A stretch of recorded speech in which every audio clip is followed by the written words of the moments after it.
біз Бүйік Түркі Қырғыз Манас университетіне келдік. Үлкен бақыттымыз, біз үшін үлкен мәртебе.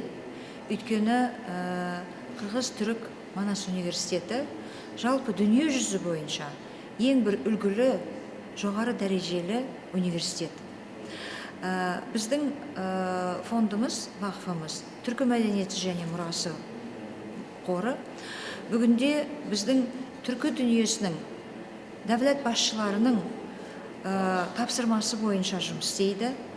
Бүкіл біздің түркі дүниесінің мемлекет басшыларының тапсырмалары біздің стратегиялық құжаттарға түркі дүниесінің көрінісі 2040, Түрктайм сияқты стратегиялық құжаттарға байланысты жұмыс істеп келеміз.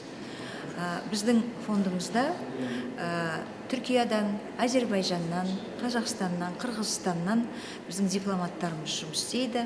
Биыл бізге Өзбекстаннан келеді, және Түркменстан мен Венгрияның да дипломаттарымен бірге жұмыс істеп жатырмыз.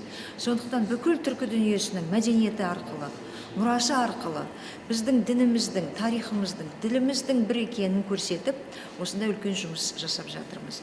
Сонымен қатар осы Қырғыз Түрік Манас университеті бізге үлкен серіктестік жасаса, бізге үлкен мәртебе болады.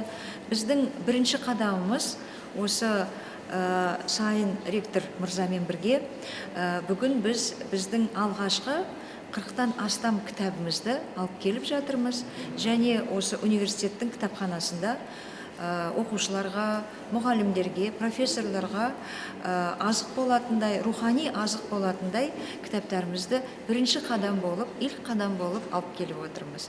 Сондықтан біздің қарым-қатынасымыз бұдан да ұлғайып, әрі қарайда біздің қарым-қатынасымыз әрқашанда осы түркі дүниесінің арасында көптеген жақсылық нәрселерді жасаймыз деп үміттенеміз, иншалла.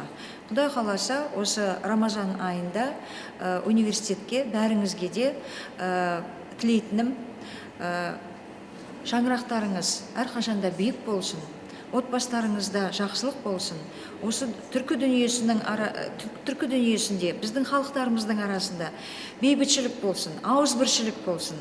Тек қана жақсылыққа, аманшылықта кездесейік, осы аспанымыз ашық болсын, халқымыз аман болсын, жұртымыз тыныш болсын, әрқашанда түркі дүниесін бірлікте болсын.